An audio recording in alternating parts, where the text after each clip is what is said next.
السلام علیکم محترم ناظرین، لونڈی کسے کہتے ہیں؟ لونڈی سے ہم بستری کرنا کیوں جائز ہے اور کیا آج کے دور میں لونڈیاں رکھی جا سکتی ہیں؟ یہی ہماری آج کی ویڈیو کا موضوع ہے۔ بسم اللہ الرحمن الرحیم۔ محترم ناظرین، لونڈی کسے کہتے ہیں اور اس سے ہم بستری کرنا کیوں جائز ہے؟ ہمارے معاشرے میں اکثر پوچھا جاتا ہے کہ لونڈی کسے کہتے ہیں، لونڈیاں کون ہوتی ہے اور ان سے ہم بستری کرنا کیوں جائز ہے، اور کیا آج کے دور میں لونڈیاں رکھنا اور اسے ہم بستری کرنا جائز ہے؟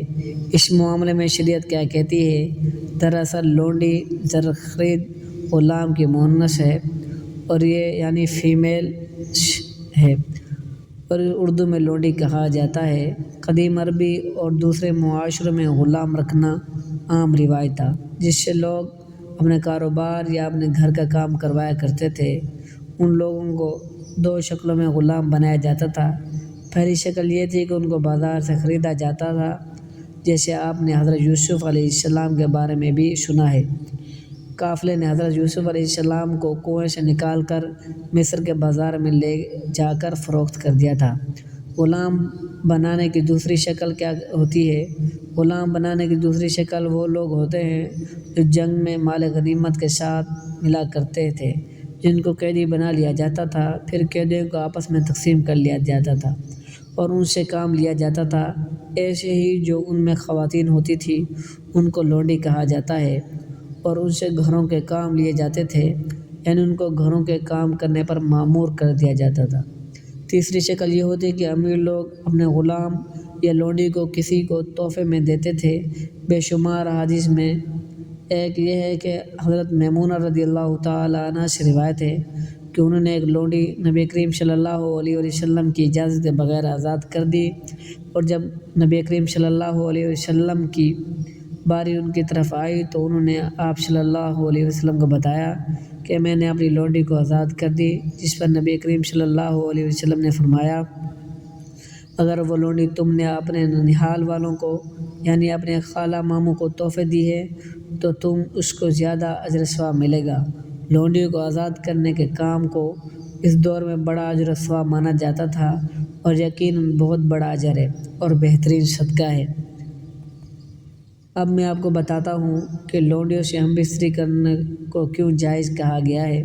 شریعت میں وہ لونڈیاں جو اپنی ہیں، یعنی اس کے اپنی مکمل ملکیت میں ہیں، جس سے وہ زرخیز ہوں، تحفتاً کسی سے ملی ہوں، تو اب اس کی ملکیت ہے، تو شریعت اس کے ساتھ ہم بستری کی اجازت دی ہے، لیکن بہت سخت قوانین ہیں۔ بہت سی پابندیوں کو فالو کرنا پڑے گا، بہت سی پابندیوں کی پاسداری کرنی پڑے گی۔ لوگ اس بات پر بہت زیادہ بحث کرتے ہیں، نکاح کے بغیر بھی، شادی کے بغیر بھی کیسے ہم بستری کر سکتے ہیں، یہ تو گناہ ہے، جبکہ اس میں کیا حکمت ہوگی؟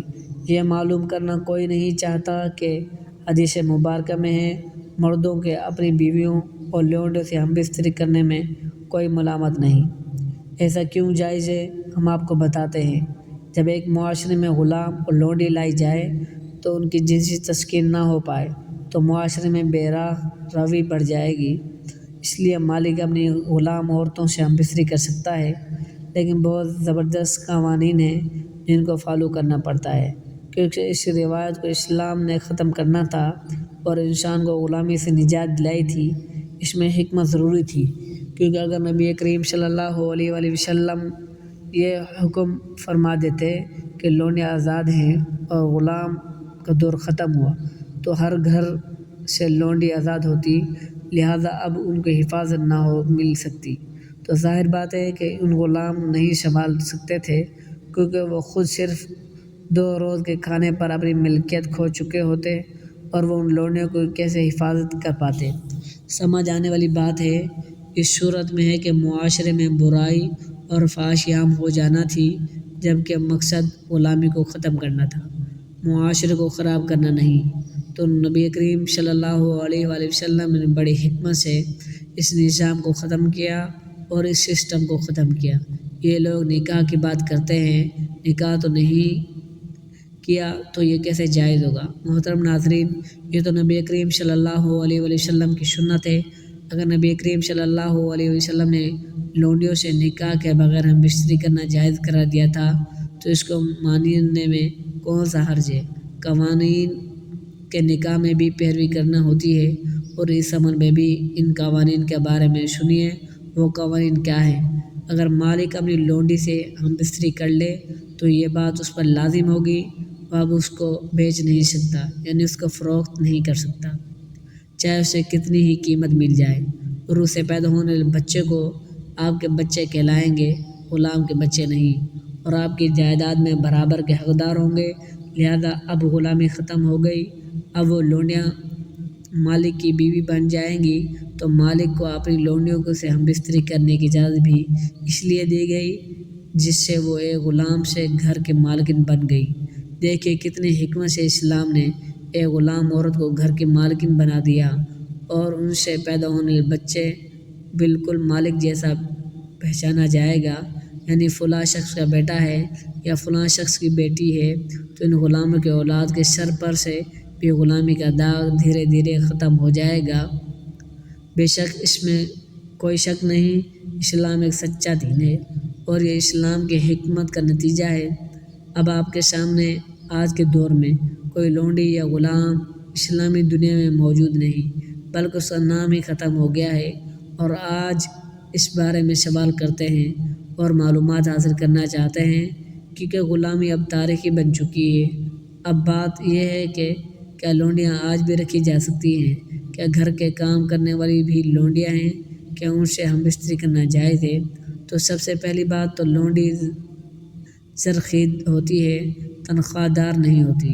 سیلری والی جو ہمارے گھروں میں کام والی ہوتی ہیں، ان کو ہم لونڈی کے دائرے کا کار میں شامل نہیں کر سکتے، لہذا نوکرانی سے ہم بستری کرنا زنا میں شامل ہوگا۔ تو آج کل کے دور میں لونڈی کا تصور اس لیے نہیں کیا جا سکتا کہ زرخیز یعنی کسی انسان کو خریدنا ناممکن ہے جس کو غلامی میں رکھا جا سکے۔ ہاں اگر آپ کو زرخیز مل بھی جاتی ہے تو اس سے نکاح کے 2 بول پڑھانے میں کیا حرج ہے؟ اگر لونڈی کو بیوی کی طرح استعمال کرنا چاہتے ہو تو اس کے بچوں کو پورا حق بھی دینے پر راضی ہیں، تو اس کے ساتھ نکاح کے 2 بول پڑھانے میں کیا حرج ہوگا؟ غلامی کا دور ختم کیا گیا ہے، اب غلامی دوبارہ کیسے ممکن ہے، کیسے جائز ہو سکتی ہے؟ اسلام نے جس کے کام کرنے کا حکم دیا ہے اس کو کرنے میں ہی انسان کی بھلائی ہے، اور جس سے منع کیا ہے تو اسے باز رہنے میں انسان کی بھلائی ہے۔ تو امید کرتا ہوں آج کی ویڈیو آپ کو پسند آئی ہوگی۔ دعا ہے کہ اللہ تعالی ہم سب کو شریعت کے مطابق زندگی گزارنے کی توفیق عطا فرمائے، اور ہم سب کو دین حق پر چلنے کی توفیق عطا فرمائے، اور ہم سب کو 5 وقت کی نماز بجماعت ادا کرنے کی توفیق عطا فرمائے، آمین ثم آمین۔ ناظرین، اللہ پاک کے 99 ناموں میں سے ایک نام کمنٹ میں ضرور ٹائپ کر دیں۔ شکریہ، جزاکم اللہ خیرہ۔